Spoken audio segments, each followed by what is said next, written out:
All right, thank you everyone for coming. Today we're going to talk about how to estimate renovations, analyze costs.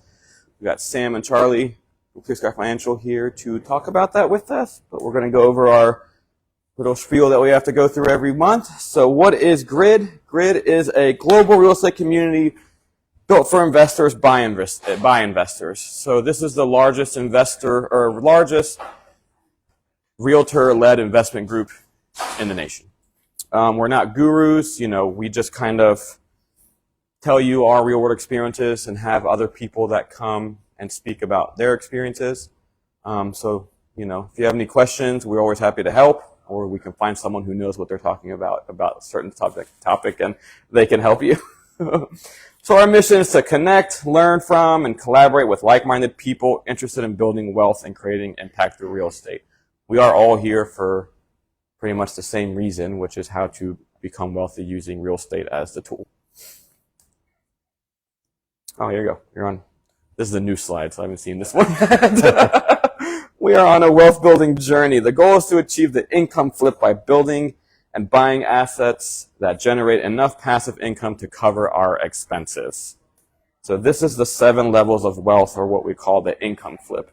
Zach is going to explain this. GRID has been pushing very hard for us striving as investors for this income flip, and this is kind of the trajectory that all investors follow. Excuse my nasally voice. I got a new puppy, and she just rolls around the grass all day, so I've got some congestion. Level 1, all of us started getting our mindset right. We had to believe that we could be investors and build that up, and by coming together, we get to see other people that are doing it. So it's like the 4-minute mile. Once you see one person that can do it, that can build their portfolio and build a business, that can inspire you to do so. And that's part of what we hope people that are coming here for the first time can achieve. And then level 2, this is speaking more towards real estate agents, but really anybody. You go into your day-to-day job, you go into sales, you make sales, you do marketing, you get your name out there, and you start doing that slowly, and it starts to build your income. But in the long run, when you stop doing those activities, you stop getting income. So that leads us to level 3, where you become a business owner. You, as real estate investors, we are business owners. We own our businesses. Even if it's just your personal brand, that is a business. So that business starts to generate income for you. And then at level 4 is when you get into the investments. At that point, you're making your money work for you. And at that point is when GRID, Rob, all the leadership talks about you have that income flip to where you don't have to work for your income. Your time becomes your income, essentially. So after that, we start to slowly work up to where you can grow, expand, open up in other areas, things like that. But the ultimate goal that we want to inspire you and help you to do, and we've got 2 gentlemen here that are very well versed in it tonight, so they will help you on that trajectory, is to get to that point where you start making money just from your time. You can be at home, you can be on vacation, and you're still making income. So that is the income flip. In a nutshell. So we're going to do a little bit of leader intros. So my name is Patrick. I am with eXp Realty. Me and my partner Zach own ProCapitus Properties. We, with Tim, are the group leaders.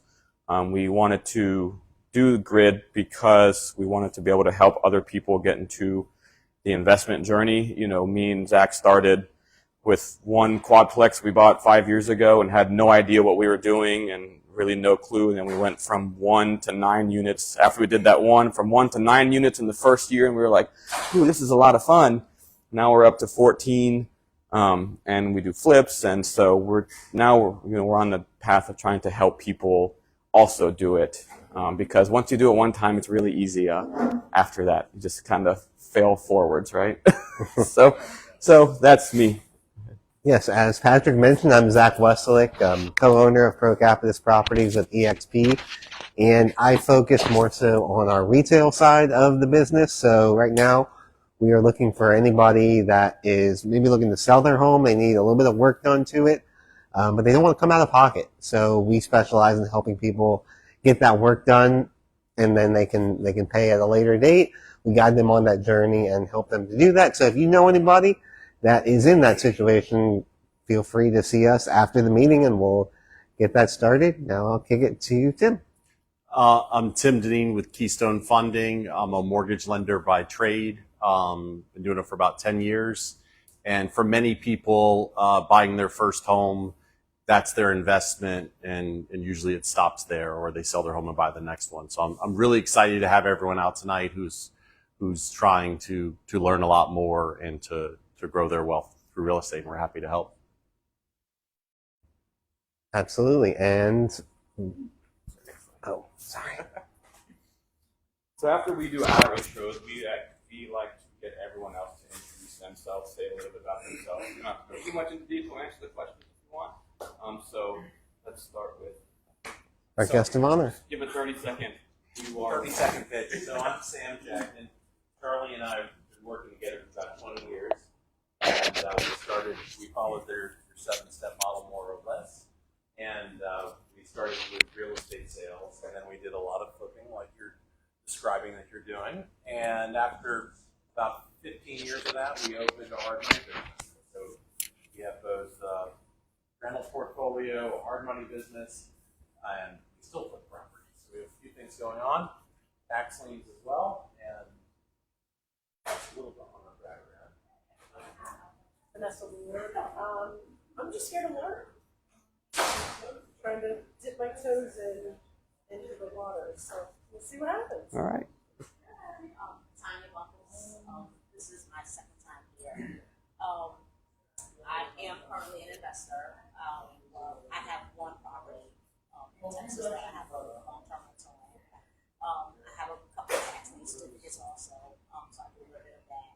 I'm here just to learn, see what I can learn. I'm really interested in trying to get into a multifamily, 30, 40, 50 doors, 100 doors, whatever I can get. So I'm hoping to learn a lot from you guys. I think Ben is I'm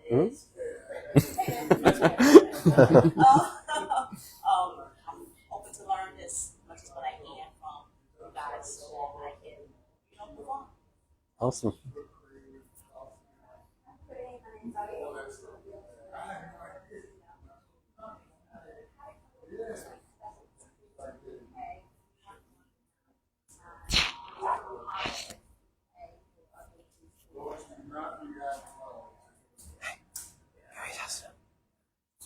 That's good.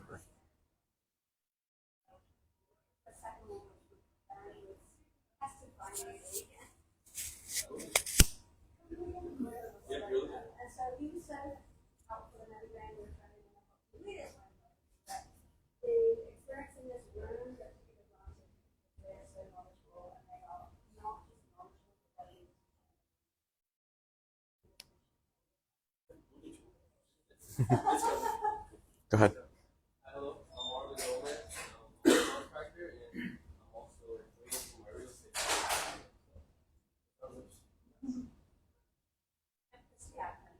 husband couldn't be here tonight, but my husband Jason and I have a construction company and we do residential construction. It's kind of the natural progression is what it seems like, starting to get into flipping and investing in rental properties and things like that. So I'm here to learn like everybody else. Anthony Francis Jr., my wife Deanna couldn't be there. Jen, Patrick, and Alan, she's not here. They help us to acquire our first they help us to acquire our first property. I'm here to learn more, and we're looking to buy more property. We're looking to make connections, and we truly believe one hand washing the other, together they wash the face, so let's help each other, let's build. Natasha Wright, Malcolm McKeon. We are just now dipping our toes in the water of investing back and forth between flipping a place and then just rentals. Keenan, you want to talk? You're right. Like I said, it's my wife Tasha. Like she said, we've been going back and forth with the whole idea of investing for a while now. Just didn't know the right avenue to start. So glad to be here. We would like minded individuals kind of spark investing. Ryan, you can go. We'll go. Ryan Pulis, I'm a buy and hold investor, and I also own a CPA practice. Here to meet people and learn to my investment journey. If you have rentals or investments, I think Ryan can help you with the CPA portion of that. Go ahead. Yes. Sheila Scholl, invited here by Ben. He and I are working on a couple of projects together. I'm a real estate broker and in the DMV area. And I own a property management company, and I invest in properties, with a few, hold a few, and now interested in doing some multifamily. All right. Well, you got the right guy. My name is Ben Benita. I'm here because I heard Teddy was coming. Didn't pass it up. Yeah, I do specialize in apartments. Glad to help anybody. Sheila and I are under contract now on 2 deals in Winchester. We have a flyer if everybody wants to get information if you want to consider being a partner. Get those out. Also under contract now officially on a marina as well in King George. That's just a really cool property. We have beach parties and stuff. So next to Tip, Fairview Beach. It's just 15 acres.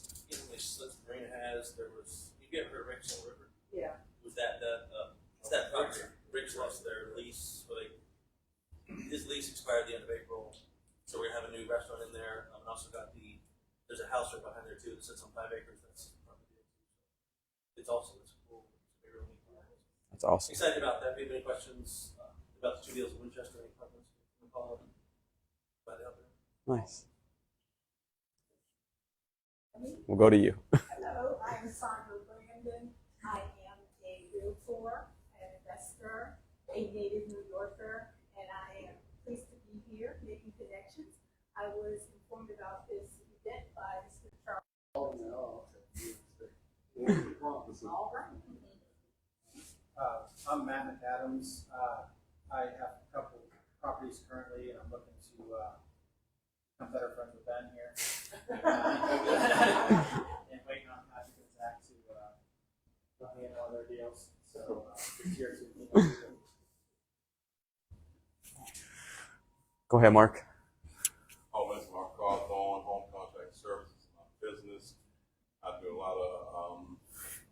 lot of contracting work. I work with Patrick, Zach. I've done work with Teddy, and I want to get my first flip. I ain't got nothing yet. I'm doing all this work for these dudes. So I'm ready to get ready. Go ahead, Charlie. Oh, we're skipping him. I can go. All right, go ahead, Tom. Go ahead. Good afternoon, evening. Tom Nguyen, good friend of Patrick, about 20 years now. Currently in the Marines for 15 years, close to retirement, so I'm trying to get in this gig. Current station in North Carolina, down at school, trees as the original. Thanks for being here, Tom. It's my birthday week. Yeah. Yeah, I'm Charlie Heinzman. It's been about 20 days since I've had my last drink. I'm with Sam. We've been in the investment space for about 20 years. We climbed Mount Rushmore. We graduated into what's called the private lending space, the hard money space, and kind of segue into what you were talking about. We're actually financing Hoffmasters next week, which is a marina down in Woodbridge. So Yeah, we're doing a finance deal with Hoffmasters. Yep. So yeah, been doing it for a long time, and I would say I will get up and talk to you guys. Teddy Spittle, I'm a realtor with EXP as well. I fumbled my way through long-term rentals. Built a house from the ground up. Fumbled our way through that. Fumbling our way through Airbnbs, and I'm here to hang out with all these awesome people and hopefully learn something for osmosis. Nice. Stop fumbling. I'm Daniel Bennett. I'm a realtor out of Roanoke. I'm launching a GRID chapter down in Roanoke with Patrick and Jenny starting on Monday. So kind of getting a feel for how it all works. So I'm excited about that. And then I've got a handful of properties, decent sized portfolio that I'm always trying to expand. I sold him his first property, and then he's like, "Oh, I got my real estate license." I'm like, "All right, well, there goes that." So now everyone knows everyone. I always tell people, if you want to talk to someone, write down their name, what they do, whatever. And then after this ends, then you network and exchange information and learn. Important legal stuff we have to say. Basically, we are not attorneys, accountants, contractors. We can only tell you from our personal experiences. If you have any deals or anything, or you have to do your own due diligence, or if you can't find the people that know how to do it, we can help you find those people. This is also saying I take photos and videos and I will post them on Facebook, and we are on Facebook Live, so this is just saying that we would love you to post something too. So that's it from our end. We are going to get Charlie and Sam up here to talk about what we all came here for. You have one or two? You have two.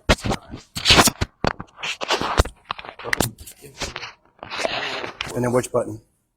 Just that arrow. That's it? Yeah. All right. Okay. Well, thanks for having us, guys. It's funny because I'm usually the one speaking the whole time, and so I'm not going to speak too long because, and I'll explain it to you in a second how we sort of divide our responsibilities. We've been in this space for 20 years, I guess. Yeah. And so we have actually conquered Mount Rushmore. We started out as normal retail agents. We built a pretty big book of business as retail agents under Green Dot. We were pretty big during the REO boom. But during that period of time, we were investing in fixing and flipping houses and also building up our rental portfolio. And so over a period of time, we were able to grow our companies into something that's pretty decent size today. And so who we are, Clear Sky Group, we have a company called Clear Sky Properties. We still fix and flip 2 to 3 houses a month under that umbrella.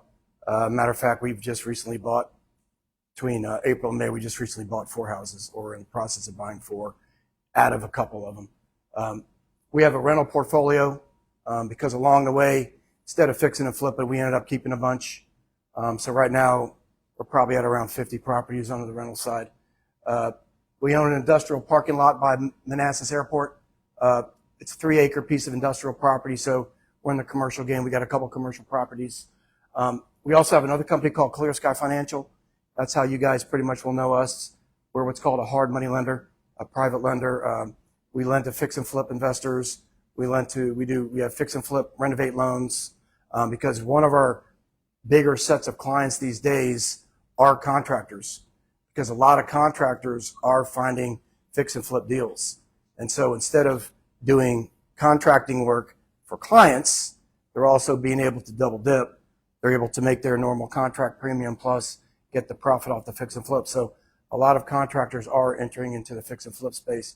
And that's pretty much our biggest growth area in Clear Sky Financial. The way it's set up is that we have a 506B and a 506C fund. So we're also fund managers. It's basically a pooled investment fund. Each fund is populated with about $30 million each, and that's how we're able to fund all these projects. I am the gatekeeper. I make most of the decisions on the money. If there's some marginal deals, like the marina we're about ready to deal, Sam will jump in and we'll do it together. The bigger the deal, we kind of partner in on that. We're a direct lender in DC, Maryland, Virginia, North Carolina, and Florida. Like I said, it's all our own money. We're able to pivot fairly quickly. We can close deals in a week or less, and that's why people like using us. The last company that we have is Clear Sky Holdings, and basically that company is around because we do tax lien certificate investing. Maryland, PG County, Montgomery County, and DC, we actually buy these things called tax lien certificates. They pay out a very nice return, and if you do it right, you might get the property at the end of the game. So we also do that. That also does hard money lending. We do own another commercial property called Clear Sky Auto. And so before I turn it over to Sam, one of the things I want to also talk about is the 3 ingredients to this business, right? I don't care if you're doing commercial. I don't care if you're doing residential. The first thing that you got to do is you got to find them, right? So I think last month then talked about finding the assets. So that's the key, is finding the assets. Now, what's, of course, the second key? The second key is how do you find the money? And so between those two things, finding the assets and finding the money, that's where it's all about.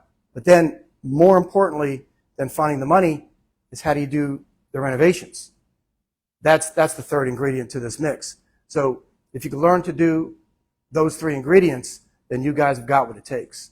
And so today, Sam is going to present on how to do the estimates, how to do the renovations, because the way our work is divided is I go and find everything. I go and find the houses to buy. I go and find whatever else to buy, and I go get the loans. But then Sam is on the other side of the business just executing the shit out of it. I'm sorry. He's executing it. That's what he's doing. And so he is actually doing all of our fix and flip renovations. He's doing all of our rental renovations. He's doing all that stuff. And so he, not me, he is the expert on this. I mean, I've gotten to be an expert on it too, where I can go and I can look at 20 or 30 pictures and I can say, oh, it's going to cost you about $80,000 renovation. I'm good, but he's great. So I'm going to turn it over to Sam, and he is going to go through this. All right? Yeah, thanks. You're welcome. Yay. So we do have a lot of different things going on and a lot of different operations. But for all of the fix and flips and all of the draws, people reach out to me, as Charlie said, to talk to me about process control, costs, all manner of things. And one of the things I think Charlie started to touch on is the first ingredient is finding the asset and getting a good buy. And that's it. You have to make your money on the buy side. When you get to the cost component, the renovation component of it, you already had a budget in mind when you bought it, right? So you just have to work to keep it there or lower. I mean, that's your goal, right? You're not going to achieve some great value opportunity when the renovation is $50,000 renovation on a $500,000 house. I mean, maybe you could save $10,000, and maybe you could spend an extra $10,000. But if you didn't get a good deal on the house, that isn't going to make any difference at all. But so you have to be able to control the costs and execute in a timely way and avoid significant pitfalls like permit issues and zoning issues and legal issues that are going to catch you later when you go to sell the asset. But we'll cover some of that. So repeated experience, I don't think Charlie mentioned how many houses we've flipped. I think we've flipped 450 houses at this point. So it's been a lot of houses, and most of them have been in Prince William. We've gone up into D.C., Prince George's County, Montgomery County, but I'd say centered in Virginia, if you had to pick a hot spot. Most of our rental portfolio is in Virginia. And we're going to talk about scope of work next, talk a little bit about what we're doing, right? Every time you approach a project, whether you have a multifamily project, which we don't really do much of, we have done condos and things like that, or whether you have a rental or a wholesale, which is a concept of just getting it ready to sell into an investor. Whether you're dressing the pig, there's Charlie's words there, but you're just dressing up the house enough to sell it, or whether it's a full gut renovation. We've done plenty of those. These are all, or an addition or expansion. These are all, you're entering into the project thinking about the scope, right? So you've got a budget. The budget's $50,000. That's probably like a dressing the pig renovation. You're not going to get a brand new house for $50,000 in this region. So say you got a budget you're working with, you're sort of figuring it out. You're figuring out this scope when you're buying the house, right? Because you don't want to go in thinking you're going to just do a rental grade and then it ends up being a full gut renovation. This is like going to kill your budget. So you have to think of that at the time of purchase. So we're just going to talk a little bit about some of the projects that we've worked on. This is in DC. This was a full gut renovation. So this is a nice property. There's just no question about it. When you see it, you know it. We executed against coffered ceilings, all the higher end appliances, big burners, and a lot of uniformity. All the spaces match. The doors match the ceiling. That's Q Street, right? Yeah, this is Q Street. This was a total disaster home when we got it. I don't even know. We had pictures of that. It was unbelievable. There was a body in the basement of this house under the furnace, and then the police didn't want to investigate. It was a whole story. We found the bones. We found the bones, Yeah. and we called the police that there were bones, and then they were like, They didn't we want don't to- have time for bones in D.C. So, but you see a lot of stuff. But this is in the scope. We got this one. The scope was going to be a full gut renovation the whole time we got it. But we'll talk about what's easier to execute in a second. If you're implementing a full gut renovation, this is like a simple thing. You're clearing the slate altogether of the house, and then you're replacing it with some other stuff. You can measure this pretty readily. This isn't an abstraction like, oh, maybe I could fix something up a little bit. You know you're going to go down to the studs. You're going to redo everything in the house. What do we spend? 180, 200? Yeah, in that area, and that was before prices really went up. Yeah. Yeah. So this is a more modest home in this area, and then you just see that this is the scope. This is a simple flip. This is a little beyond dressing the pig. The house was a bit of a wreck. It was all wallpapered, and we ended up going through it and re-drywalling everything instead of taking the wallpaper off because it was so much wallpaper. It was unbelievable. But this is a very basic renovation. You can see the implementation is a simple shaker, the cabinets. If I were to hire you as a contractor, I'd show you this picture and I'd let you do your work. I wouldn't come and say, oh, I got to pick out subway tile. You just find some subway tile that's good. And when it's clean and implemented, it'll look like this. If you don't do a job that's appropriate, we'll know that, the subway tile is going to be all wonky looking and we're just never going to be able to sell that house with that kind of implementation. But we do a little backsplash. It's a lower budget property. We were talking about stoves. It has a back to the stove. The counter's not even granite, but it sold really well, this house. So it's just a different scope. We did a house where we put the laminate almost looked the exact same as that. Yeah, I mean, it's not terrible. Yeah, it's not great. The area it was in, we didn't need Yeah. to granite. Yeah, and that's an important point because it all depends on your asset type, right? If you're in an entry-level market in Manassas Park or even in Manassas, if it's a townhouse, where the out price is going to be $280 to $310, you don't want to dress it up like that first set of pictures where we did a full gut renovation on Q Street, Northwest DC, right? And so, and same thing with the rental grade, guys. If you're going to keep the property and rent it out, shoot, we don't even do that. We just get it pretty much functioning. And then we put a tenant in there and everything is low grade, high wear and tear, and that's how we do it. So it all depends on your asset type, and I think that's probably what you're about ready to get into, but that's one of the things. Yeah, and certainly for rentals, you can do a lower grade finish because you're going to be replacing it, but the systems, you want the windows to be solid. You don't want to deal with them ever again. Just get new windows, new roof, new HVAC, everything working once, and no one's calling you. New appliances. Don't even bother trying to salvage old stuff. Now, when you turn it over, you're going to paint it, you're going to carpet it, and maybe maybe you're going to use some floors like this so you don't have to deal with carpet, save you on cost. Here we're looking at, like this, I was saying, which one's harder to deal with? Well, you think that one on the left is, instinctively I would think, okay, that's going to be an easier property to deal with. It's a clean bathroom, like, okay. But actually, this bathroom that was used for like a drug house was much easier to deal with because we just eliminated this bathroom and put a new one in for like $5,000. This one over here, we bought the house and there's a consideration like they think there's value in this bathroom, but this bathroom is functionally obsolete. It's fine if that's in my house. We're only me and my wife are using it. No one cares. But when you're going to sell that house, absolutely no one wants to live in 1985 again. So you got to deal with it. And that's a completely functional working bathroom that's totally dated in a house that's going to sell for $850,000. Absolutely no one wants.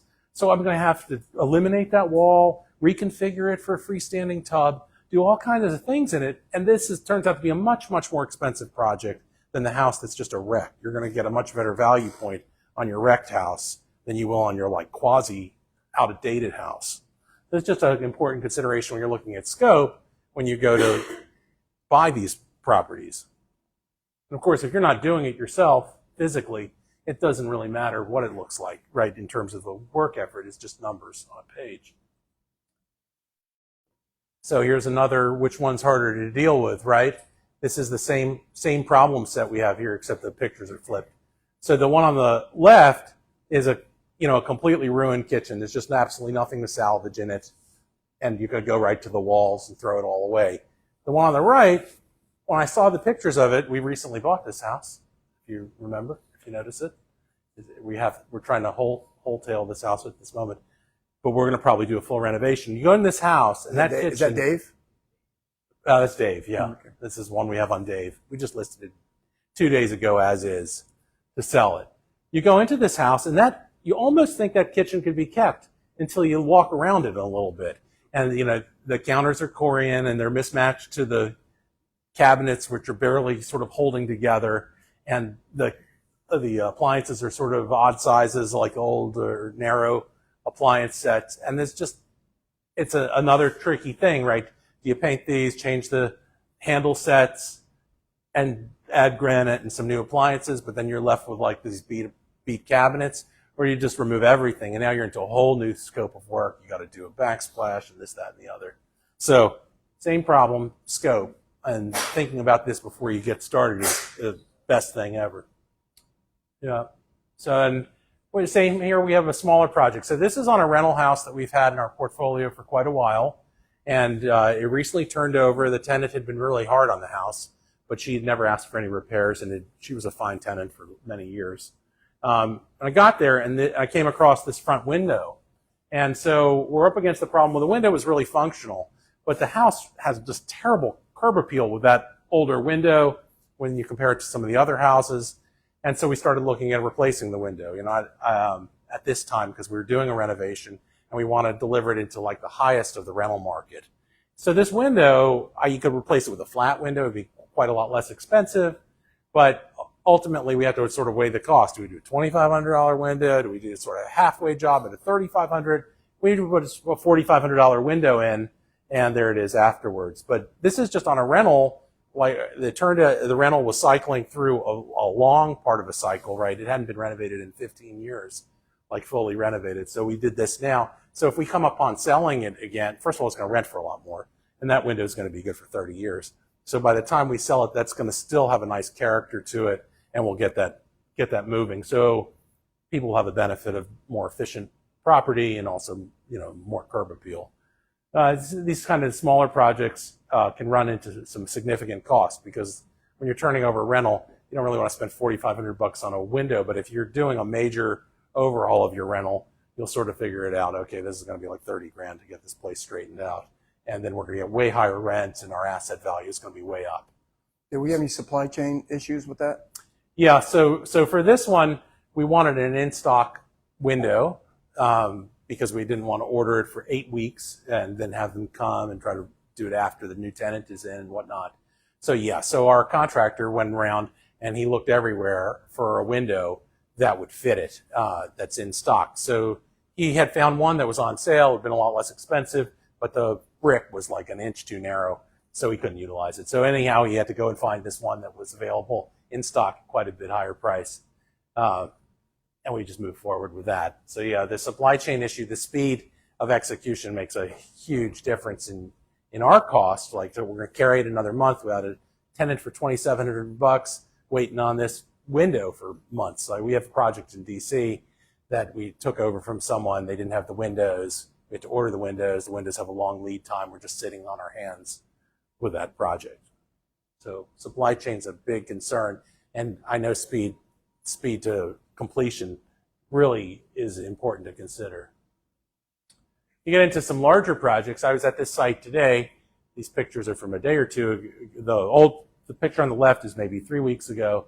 Picture on the right, now we're framed up to 2 stories. This is a house we're building right behind Arlington Hospital, and these are much bigger scope projects, right, and much more intensive on soft costs.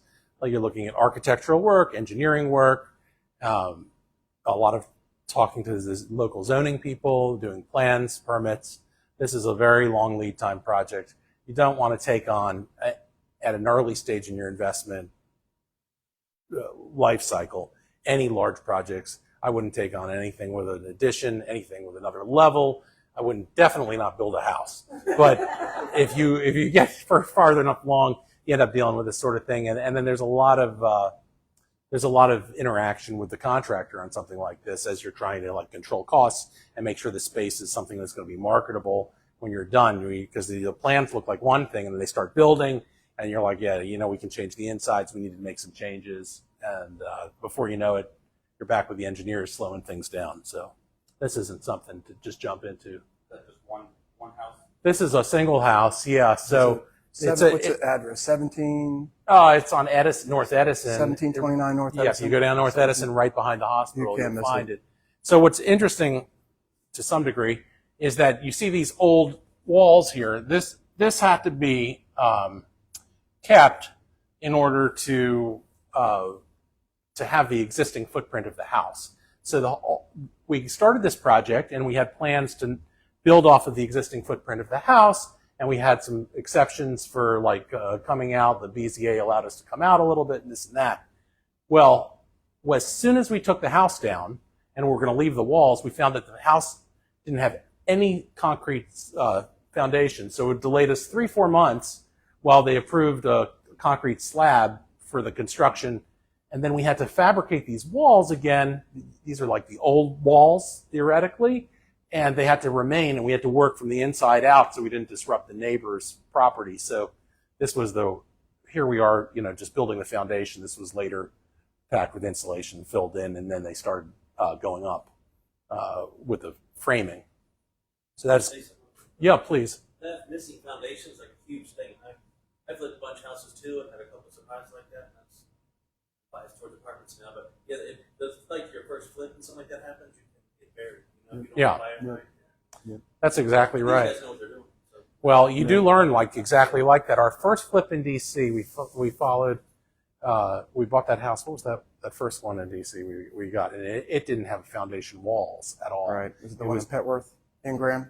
No, it was on the other side of the river. Oh yeah. Yeah. And we followed Antonia over there. Yeah. We bought that house. So a lot of houses. We bought that. You got to do underpins too. Oh yeah. That is all day long. We got that one that I showed you on it. Right. Yeah. Yeah, we got hijacked by a neighbor for $30,000 because we were doing a 3-unit condo conversion on Staples Street in Trinidad, and so right before we were getting our permits, our neighbor was nice enough to put solar panels on his roof. So he put solar panels on his roof knowing that we were going to come in there and do a 3-unit condo conversion. And so we had to do two things. We had to slim down our design, but we also had to take it down because of his solar panels, because of the sun. And we had to also underpin his property. Yeah. And we also had to do something to his roof because of snow load issues. Yeah. And then he hit us up for $30,000.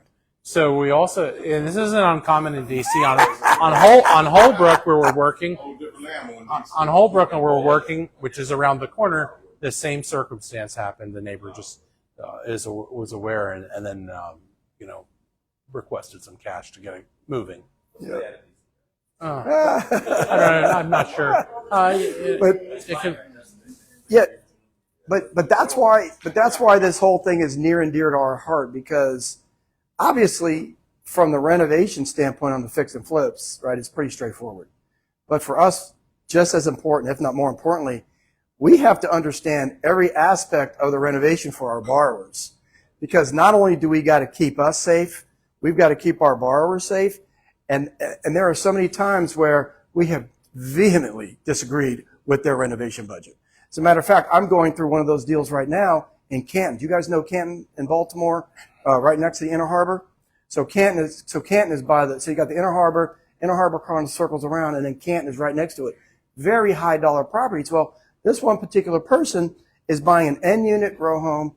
They want to pop the top. They want to put a rooftop deck. It was built in 1920s, and it needs a full renovation. And so we get a renovation budget today of $125,000. We're like, the hell it is.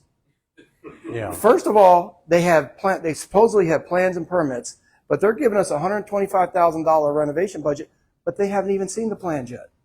So this happens to us quite a bit on a And daily people just want to get basis. into that. They want Right. to be in the deal, so they'll be like, "Oh, I can do it for this," and they have really no basis for their numbers. They have no experience. They have no contracting bids.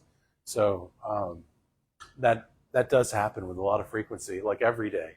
Yeah, People yeah, call. every day. And so if we're not on top of the renovation budgets and understanding the full scope of the renovations in different areas and understanding the processes of different governments, we can get hurt. And so that's why this is really, really important to us. And we work really closely with the borrowers to understand what's going on in their project during the draw cycle. So we give a pre-draw. So if a person starts a project, they have money at the start of the project to start their contractor, get some plans and permits in place. And then they have a budget with us at that time. By the time the second draw comes, we have to have a complete budget that shows by draw what we're going to see completed, because you're not going to get draw 2 unless draw 1's task list is done. And draw 1 is not just general conditions. It's got to be like something specific that's achieved. So then we're looking at the project. I come out and visit it on site. I might do that at first. Depends on the scope of work or what's going on. And we stay closely in touch about where they are. And then if things get sort of hung up, like we've got one in Maryland with Eric's property, he's been hung up for more than a year with the Prince George's County Planning and Permitting Office. He just yesterday got through, he can close all his walls. Because he had a foundation problem. He was instructed to repair the foundation. When he did the repair, the inspector came out and said it was all in good repair, except that now it's a new house construction and not a repaired construction. So you have to do a new site plan, you have to do everything brand new. And, and so he had to start over again in that process. And he hadn't planned that in any way with his budget and so forth. So we're trying to work with him through the whole process and understand every aspect of it, because I don't want to go take the property back from him. I certainly don't want to do that work. And he has plenty of equity to get, but we still have to find a balance where we can get paid and we can know that we're going to get paid and he can get out of it and make some money in the end. So he's going to sell the house for $800,000. That particular one was a 1-year loan. Yeah. And it's turning into a 4 or 5 year loan. Yeah. And so basically, for the layman, for the folks that haven't done much in here, that doesn't have much experience, what you have to understand, especially with this project here, there's 2 things in these jurisdictions. It's much easier to get permits done if you have an existing house, right? So what's an existing house means? It means maybe a foundation and a wall. Like for Arlington, that's a definition for Arlington. So we were able to get the permits approved because it's an existing house. Well, this one particular borrower did the same thing. He got his plans and permits approved, saying it was an existing house. But like Sam said, once the inspector came out, looked at that foundation, he deemed this as a new home build and had to restart. And anytime you get caught up in that, guys, it's troubling. Now, for us, we're going to end up being lucky. And I do say lucky because I would rather be good than lucky. In this case, we're absolutely lucky because by the time that he was doing this house in that 4-year period of time, the damn market's skyrocketed. Yeah. So the fact that we've had huge market appreciation, we're lucky. We're not good. Bailed us all out, him and us. Yeah, we're lucky. Not good. Because he would have just thrown the keys back to us. Which happened on... This is why we're here in this case. This guy, he called and he said, this is going to be a simple permit process. I said, man, I'm not so sure. You're in Arlington, and there's a lot of control there. There's a lot of control. He's like, I've got it on lock. I'm going to do it. We're going to have it. It's going to look like the neighbor's house. I've got these plans. We're going to get them approved. And he was a general contractor / builder. He knew what he was doing. He knew what he's doing. He totally knew what he's doing. And he got his plans, and they put him in such a long spin cycle on getting the plans approved. By the time he got them approved, he only had to pay the fee for the plans. That was all that was left, and the plans were ready. He called, and he made every payment on time. He put $100,000 into the project when he started. He said, I think that this is going to kill me. I'm going to just give you the keys back if you'll just release me. So that's fine. So we took it back and we finished it. And we're finishing it now. And maybe it would have killed him, I don't know. But it's been some significant work. We took it back maybe in October, right? Yeah. I mean, and to do this, like, basically 1 month of work, it took us 5 months to get started with the county over there. Yep. Even though the plans were approved, which is hard to believe. But yeah, because what had happened in that, year and a half, 2 year period of time, remember, this was a time when lumber tripled in price, right? So you had lumber, you had supplies skyrocketing, you had labor going up, and you also had supply chain issues. And so he had put $100,000 up, plus he had made us 12 or 13 $8,000 a month payments in a row, right? Because we had an interest-only hard money loan against it. And even at that point in time, he surprisingly came and it's called jingle mail. Said, "Here, guys, here's the keys, because if I spend another $250 or $300 that it's going to take to finish this house, I'm going to lose money on it, more so than what I did. So you guys take it over." Now, that's not what we do, even though that's kind of what we do, because being a private lender, one of the things you've got to be able to do is you've got to be prepared to take any and all assets back, but then you could either wholesale them or REO them, real estate owned, sell it to investors and lose money, or we got to have the ability to be able to execute on that property and get our money back, right? So, I mean, we're going to finish this project. We're going to be into it for $1.25 million, probably 1.3. We'll probably get 1.6 out of it. Yeah. But you guys are shaking your heads like, oh, you're going to make some money, but not really, because we're going to lose opportunity costs on all that money. So we're probably going to we're definitely going to get our principal back, but we'll probably get a couple $100,000 back. But that's lost opportunity costs on that money that we could be lending out to other clients. So we had, and so that's, we just have to note that. Yeah, so we own this in cash. So that ties up a bunch of money we can't utilize elsewhere and get our normal return on in a much more efficient transactional way. This is really labor intensive. Now, the guys who were doing this project started with us on our very first flip. Well, not our very first flip, but they the were top first 10. They were on Roanoke. What? They were on Roanoke. Oh, they didn't do Salem Way? No. Oh, okay. Yeah. But they were in the first few, and they didn't know at all what they were doing when they started, and they didn't have a license or nothing. So they started with really minimal flips and learning how to build walls and frame stuff, and then it went from licensed electricians to licensed general contractors to having a team and then supporting us while we did a lot of renovations. Now all these guys are a little bit older, they're a little bit slower, but they're very skilled at what they're doing. So you're paying a lot more for these guys, but they can execute against this project. They're not the same people that we would have handle like turning over the rental portfolio. That is we have a couple guys who work for us. We call them the slow crew. They're really nice with the clients. The tenants will call them directly even instead of going through us. It's all fine. They have great relationships that they build up, and it adds a lot of value. We have almost no turnover in our rental portfolio, and that's in part because we can call the slow crew, and at the time of water leak, something happens, they're there the same night, and they get it under control, calm everyone down, and so that's really valuable. And in between that, we have people who will come in and do more rapid flips of midline properties. So the people are in different spaces in the contracting world, and you sort of have to figure out where they are. You want them to be successful, so you have to know what they're capable of and where their costs are. Yeah, and we want to stress, too, that one guy in the picture has been with Mauricio for 20 years. Yeah. And so as you guys are moving along in your investment careers, you've got to build your all-star team. I can't stress how Mauricio and his crew, that's part of our all-star team. Oh, yeah. They're now up to 20 W-2s, and they can and they expand with us. So the more projects they have, they can just sub it out if we overburden them and give them too much work. So by having these guys, they know that once we turn over a flip project, we don't have to do anything because they know our finishes. They know what we're trying to do. The only time that we really got to meet with these guys is if we're moving the walls around, we're redoing floor plans, we're popping the top, we're doing this, we're doing that. That's when we have to meet them. So what I'm trying to stress to you guys is the number one thing that you guys got to do is be loyal to your contractor. Up front, it might cost you a little bit more money, but that loyalty will pay off downstream because it's going to allow you to expand. It's going to allow you to do more things because you guys won't worry as much. Because we used to always be worried about our renovations.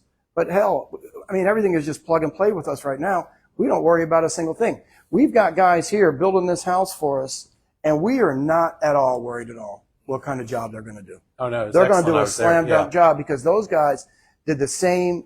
When he showed you the first pictures on Q Street with the coffered ceilings and all that stuff and nice appliances, that nice work, that's those guys who did it.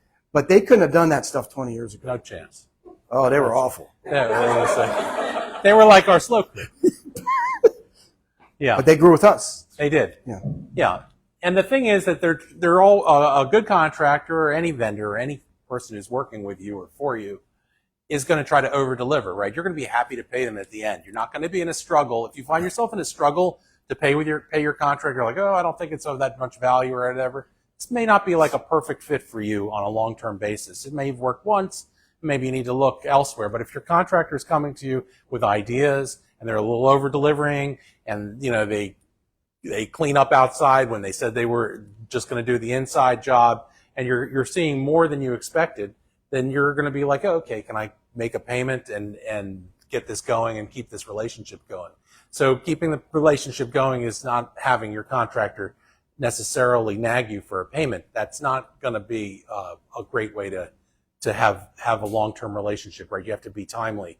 So there's not a time when they call and a person calls for us for a draw where we don't have the money ready for them, because we know that at the other end there's a contractor waiting, and that relationship depends on the timeliness of it. And usually, like a first time or first two flipper, they're not thinking so far in advance that they need to get ready for the draw. They're calling you the day the contractor asked, and they send you photos. So you need to be really timely and deliver funds. And the same if you're an individual and you're working with a contractor, you need to pay them. So how do we deal with estimation? And there's a number of different ways. So I'm sure you've seen spreadsheets that have estimation management, and then you just go by the per square foot. So a lot of things can be done this way. You could understand how much it would cost to sheetrock a whole house using a per square foot and sort of average costs. You can use different average cost books you can find and get a ballpark.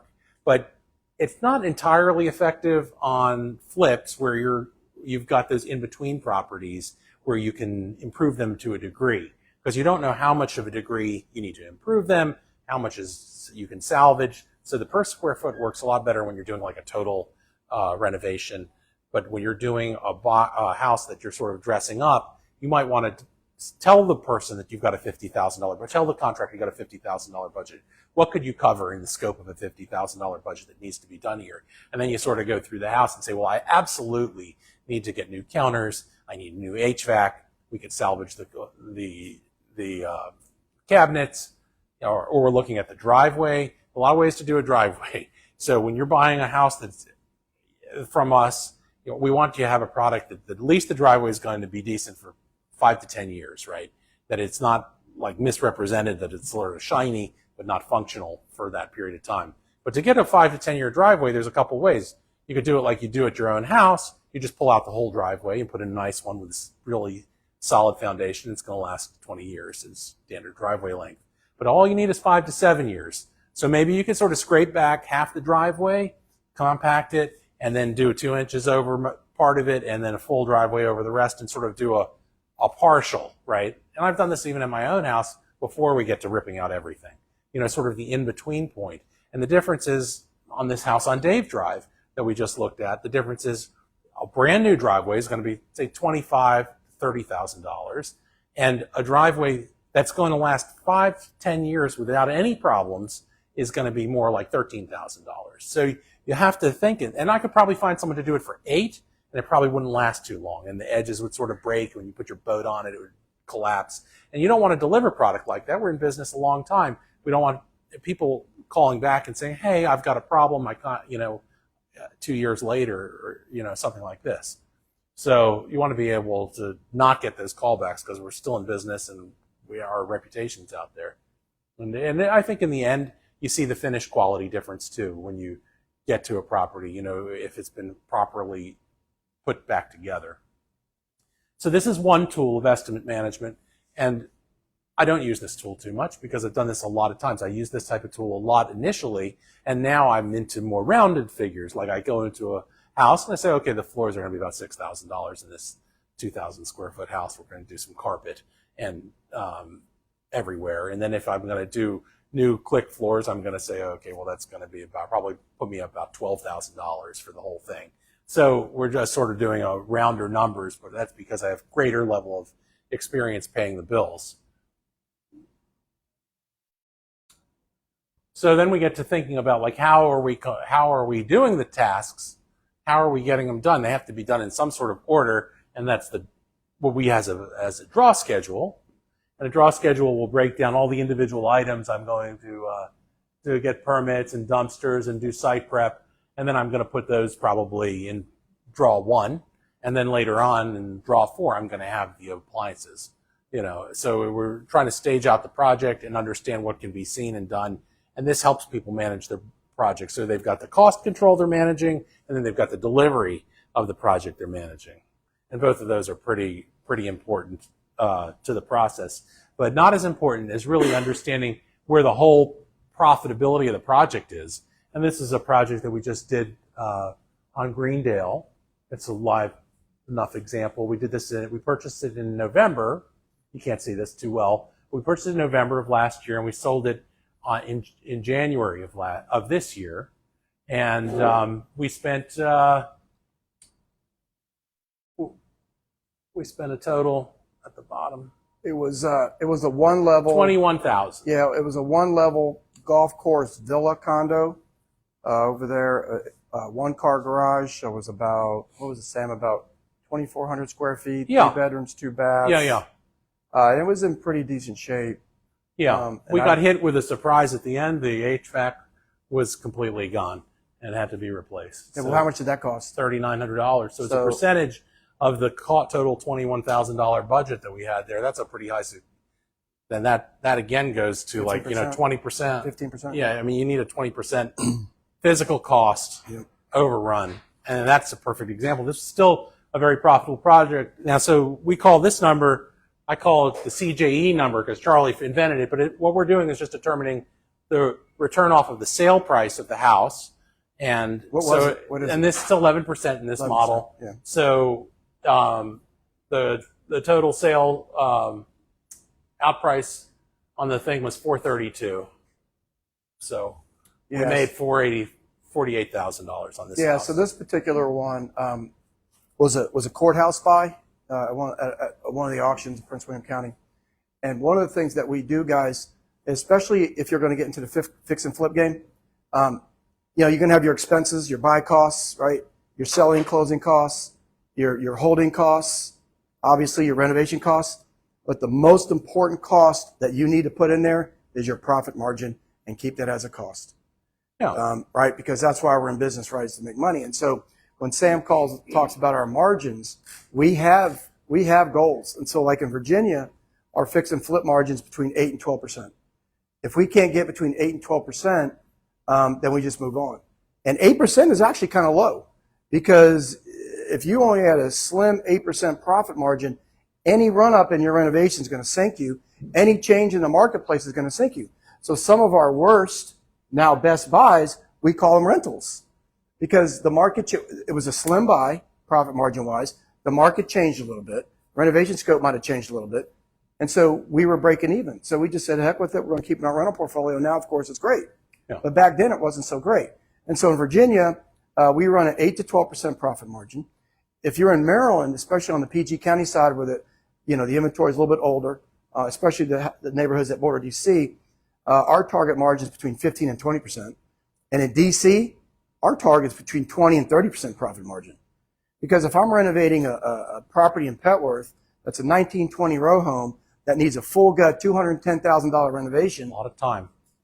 we had better be trying to make a lot of money, or else it's not worth our time. And so that's just the way we do it, right? You guys don't have to do it that way, but I would suggest your rule of thumb on your expense side in the equation, you've got to put your targeted profit margin. Yeah. In some way, we buy a little margin ourselves because we're brokers and we have brokers. Oh, yeah. So we're buying 2.5% of that. So if you weren't a broker and you did this, you'd be down in the 8 range. And this is good execution of 60 days. I mean, that's from the day we bought it to the day it sold. So even with a slow crew, that was good execution. But yeah, that's also why it was so cheap. It was so cheap, right? They did paint. I subbed out we subbed out the carpet to someone else. We subbed out the HVAC. But we have all these guys like on speed dial, and they are happy to work with us. The HVAC guy has been working with us. He's way into his retirement, but we're his last client. You know, he's 20 plus years too. Yeah, yeah. He's an older guy. So that's part of our team. Mentioning our team there, we have the general contractor. I guess we showed you one of our guys. The tradesmen, talking about our HVAC guys and the carpet people, the handyman people, and we have engineers and architects that we work with. They're hard to find. They're hard to get efficient use out of. So if you get to that stage, that's like a whole nother level. When you're thinking about the contracting budget and your soft cost, that would be the cost of permits, the cost of any kind of engineering. You really have to like triple your costs because all the soft costs just have a way of exploding with professional costs. Usually they don't get it right the first time. There's something the county asks for, there's something like this, and it really drives up those costs fast. The hard costs, just like on that simple one we looked at, you have to have a 20% contingency. Like when you're thinking about the project, you think it's going to be $18,000 and then it's going to be $23,000. I mean, you got to be thinking like in terms of that. And it doesn't happen every time, and a lot of times you'll save a little bit of money, but sometimes you'll find mold or something problematic, and it'll be even more than that. So you pick your contractor based on reputation, not just price. So like a person who can counsel you on the most effective way to get a good product is much more valuable than your lowest price provider. The lowest price provider may not be timely as well. If they're offering low prices to a lot of people, they could be in a lot of demand. They need to be familiar if you're doing anything with a permit with your jurisdiction, having done work there before, and they need to know how to contain themselves and carry themselves in a way that doesn't aggravate the neighbors. You don't want to find out when you go talk to the neighbor that they've been playing really loud music while they've been doing construction and agitate these neighbors. The neighbors call the inspectors, and it just becomes a whole thing. So they have to be very, very respectful and reasonable people that you're working with. So try to minimize your scope of work. Know about what you need in your market for building code. You can get a fast little building code handbook on Amazon for $30. Know about permits, what you'll need. Talk to your contractor about it. Keep building the relationships with the vendor so the vendor becomes autonomous. They know what the product you want, the quality you want, the speed. You understand how they get paid. It all works efficiently. So be very present for them and show up on the construction site. Don't let a large or a small job just go unattended. Even with the people that you know well, you have to come over and have some interaction with them. You don't have to, maybe you bring them lunch, but you don't have to have lunch with them. You have to be there, bring them a coffee, figure it out, look at it, see if there's going to be something that you can help with. You ask them if they have everything they need, if the budget's adequate, if they need a sub to come in and fix something, what needs to be done. And then, of course, those three things when you're managing your costs, looking at your overall profitability, your budget, and how you're calculating it. Those are really critical. So that's, in a nutshell, construction management in the flip world. Does anyone have experience with any of these kind of issues? I know we were talking earlier, but does anyone why don't you tell us some of your experiences then? Well, Mark does all of our work. You're on the spot now, Mark. You're on the spot. Yeah. Well, after you said you have any problems with me going in there to work, you don't even have to really check up on me but so much. I'm there every day. Yeah, and I send you videos. Really? No, I go there for content. Every time I go, it's something different. Right. I got all this done in one day. I send them videos and everything. But when you go, you probably learn something every time, right? Because you're not a general contractor. I mean, you don't know them all these things. I go to a site and the people are showing me the plan still, and I'm like, oh, okay, I can see that now that you're saying that. Too much to the property. Yeah, you want to make it like it's way perfect. I don't make it perfect too, obviously, but like. Because see, I'm learning too. I'm more of a remodeler, and getting into the flip side, he's like, man, you don't have to do all that, right? We don't need to put brand. I'm learning because I want to be an investor too one day. So I have to learn how to back off a little bit with it. It'll be like, oh, they should do this and do that and do this. And I'm like, we don't need eyeball. Where we're at, we don't need to do that. With the 1 level, 3-bedroom, 1 bath, state streets, you know, or stuff. Well, I mean, that's the thing, right? I mean, it's all about your asset type. It's all about the market, right? Because something like that, that's an entry-level market, and we know who the buyer is going to be. The buyer's probably going to be an FHA buyer. As long as this thing looks halfway decent, passes all the FHA inspections, I mean, that's probably who the buyer is going to be. And it's going to sell fairly quick if it's priced right anyway. Yeah. And the one thing is, like, you want to put super nice fixtures, and you're like, we're probably going to change them anyway. Churn and burn. So just put something that just looks good and inexpensive, and you drive, you sell it, and a month later you drive it, that awesome life that you love is now gone. You're like, well, that was pointless. Yeah. And so the other thing we probably should touch on is, for us, on both sides of the equation, both the fix and flip side and especially the hard money side, is that once a renovation budget comes into us, we want to know how long it's going to take. But one of the ways that we assume how long it's going to take is we just simply go, each $1,000 is going to be 1 day. So if it's a $60,000 budget, it's going to take maximum 2 months. For us, it's more like $2,000 a day. So if I get a $60,000 rental budget, we'll be done in 30 days. But from the hard money standpoint, not knowing, you know, who the contractor is, not knowing how they can execute, we put the longest it should take, right? So if it's 60,000, we'll give them 60 days.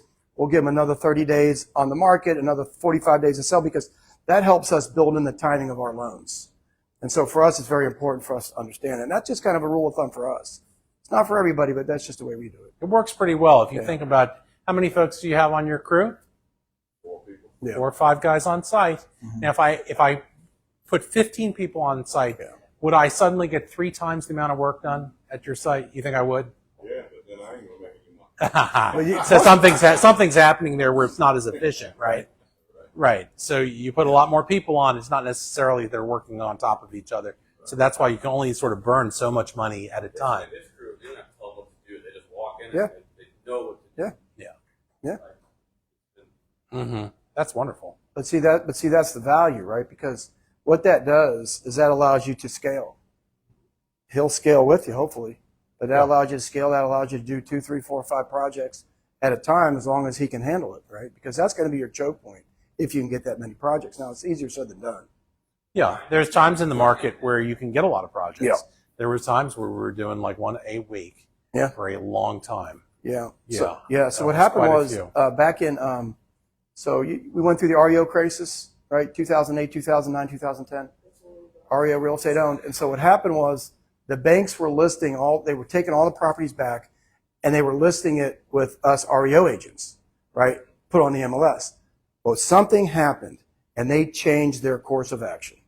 And they started dumping them at the courthouse steps for very low prices. And so we had been an active player at the courthouse steps. So starting in 2009 to about 2010, 11, we were picking up about 1 a week at the foreclosure auctions because they were unloading them. And the reason why they were doing that is because the banks didn't want to have to take all these properties back. They understood that by taking them back, putting them on the market, it was costing them so much more money to dispose of that asset. And they figured it out. If I just dump them at the courthouse steps, let the investor buy it, I'm going to lose money, but I'm going to get my money back in 2 weeks, as opposed to keeping it, taking it back, REOing it, and I don't get my money back for another 3 or 4 months. So they changed the way they were doing business. And so we were. I was on my way here tonight, and I told my husband, I'm going to go to this class. Patrick and Christy and G said they're getting into this. And you know, the market in Virginia is going down 34% in the last month. I'm like, great, thank you, Debbie Downer. Come on. Well, you can find a place in any market. I don't know that it's gone down 34%, but Sales have gone down. oh, so sales. Well, Sales have gone down. well, there's not much product for sale. That's for sure. Yeah. Is that the problem? Yeah. There's nothing for sale. There's no inventory. Yeah. What, 2 things too. So don't necessarily just go with the lowest price contractor. You don't want to get a good deal, but I'm sure you guys can attest. Nothing can send a deal sideways faster than the contractor. You get a missing match with him or her. Oh. There's so many things that go wrong. So don't always go with necessarily the lowest price one. Another good tip I learned along the way. when you're asking contractors for referrals, right? Most anybody would do this. You ask for referrals, they're only going to give you their best clients. The best way to circumvent that, ask for 3 or 4 jobs that are currently in progress. That way you can, ideally they'll let you come in, talk to the homeowner, how's it going, and keep the job clean and things on time. Again, it's just a good, sneaky way to really see what's going on, because you all know, hey, you should ask for 3 or 4 referrals. They're only going to give you their happiest where everything went smooth, keep them in their budget, or things are perfect. And don't be afraid to ask them, tell me about a job that didn't go well. You know, how did you guys handle it? Did you get in a pissing match and walk up the job? Did you guys come to terms? But again, these guys know contractors. You're a fantastic contractor, of course. That they can. Yeah, I think that's a great point. Just observing the contractor's work. Like if you can get into the site and see their work, if the site is a mess, then you have something to consider there, because that person is not attentive to their site. Like usually they're going to have a person who's like their lowest level guy clean up the site at the end of the day. It doesn't have to be like your home is clean, but you just can't have a mess everywhere, because people can't work efficiently in that kind of place. They can't think about the job efficiently, and they can't work efficiently. So just observationally, you can see stuff right away, as well as finishes, if they get to the finish level. You don't have to be an expert to see that a wall is crooked, that the joints aren't right. You don't have to know what tolerances they're supposed to be. If the trim looks real tiny, you just think, oh, this doesn't make any sense. Other experiences with contracting or flipping? Anyone want to bring out questions? Well, my father owns his contracting business. I just started getting into it for about a year now. But I've seen him growing up. I worked with him since I was younger. And yeah, it's always really important to know who you're putting in. Because if not, like you said, it costs money. And it will really slow things down tremendously. Yeah. Grew up in that business too. Again, you're the general contractor. You hire guys. Some are just better than others. I'm sure your dad said that. Oh, for sure. Show up on time, kill it. Others, they've shown up drunk. Their mom died 4 times this month. Yeah. Serious. Yeah. Hunting season is always. They got a little bit too or something. Yeah. There you go. Any other questions? Yeah. So the spreadsheets available? Yeah. You can just email us. Well, if you can email us, we're going to email a slideshow Okay. and everything in our newsletter. Oh, yeah. I have both of those in the same folder. I'll be happy to send them to you. We email this to everyone. So if you sign in or email them, you'll get the newsletter and the slideshow and everything else. Yeah, we could send the renovation estimator, the draw schedule one. Yeah. Do you want our project performance one as well? Do you want all 3 or just the 2? All right. All right. Yep. You had mentioned that it's your own money, and then you mentioned a fund. You take money from other people as investors, or We do have investors in the fund. Okay. So we control most of the fund. We do have people who get a fixed return. It's a debt fund, and they get a return on it every month, just like as if it were a dividend check. But it's a fixed note return. We give them a note. They give us like $1 million. We give them a note, and we pay them a fixed amount, regardless of activity. And they're spread across all the assets of the fund, which are all loans. And so, if one loan doesn't perform like that loan, they never see a bump. We're just paying them. Period. Sure. I would like to learn more about this tax lien. Tax liens, yeah. Yeah, that we got into tax liens. You mentioned you have some tax liens. Where are your tax liens? In Birmingham, Alabama. Oh, I see. Just had an auction last week. Interesting. I've been to Birmingham too. Yeah. There you go. So how does that work in Birmingham? Do you have to foreclose them? Well, they have a 3-year. You have to hold it for 3 years. Oh. And of course, you have to pay the taxes on it for 3 years. Yeah. And then after that, then you can go through the foreclosure process if they don't redeem it. So it's a bid down in Birmingham. So. But what's the interest rate? It's a bid down. It's a bid. Yeah. So you down. So starts at. You bid the yield down. You bid Yes. the price up and the yield down. Well, actually, no. You just have to pay what the tax is. But then you get to say, I want to do it at 18%. Yeah. So it's like the you district. Get, you know, I guess it goes through a random draw. I don't know exactly how it's done. done, but you know, you get Yeah. it and you know, you pay whatever. Oh, the it's a sealed taxes bid are. as well? Yes. Oh, that's No what they one do in else does Montgomery the work County. here. Yeah, Yep, yeah. yep, And I yep. think all of Alabama goes through GovEase. So Yep. Interesting. Yeah. Yeah, so it just depends on which jurisdiction you're in. So like Virginia doesn't do that. Virginia, if you're 3 or 4 years behind, they'll actually auction off the house. At your house. They'll come to your house. Yeah, they'll sell it auction while off you're- that. No, that's, while well, you're in it. Is it an auction at the highest? So at the courthouse steps, they'll bid it as a tax sale. Deed Yeah, auction. Yep. it's a deed. Yep, right. And so in Maryland and DC, same process as Alabama. Yeah, I know Florida is a yeah, deed state.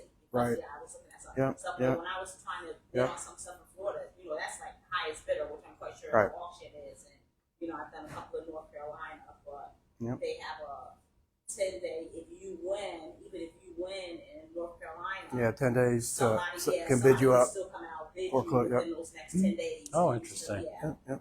Yeah. Yep. So And we do them in DC. Yeah, We've so done it in DC Prince pays George's. So DC pays 80% interest. Prince George's pays 21%, and then Baltimore City is even higher than that. Yeah, because I think Baltimore's is going on now. Yeah. Oh, that's nice. Yeah, it's just though if you're a lot of buying, tracking. Yeah, but if you're buying them in Baltimore City, you better be careful and you better make sure that the tax lien certificate is more than what the property is worth. Yes. Because there's some pretty bad deals, and you just got to be careful. Yeah. In Baltimore City, I know. Yeah.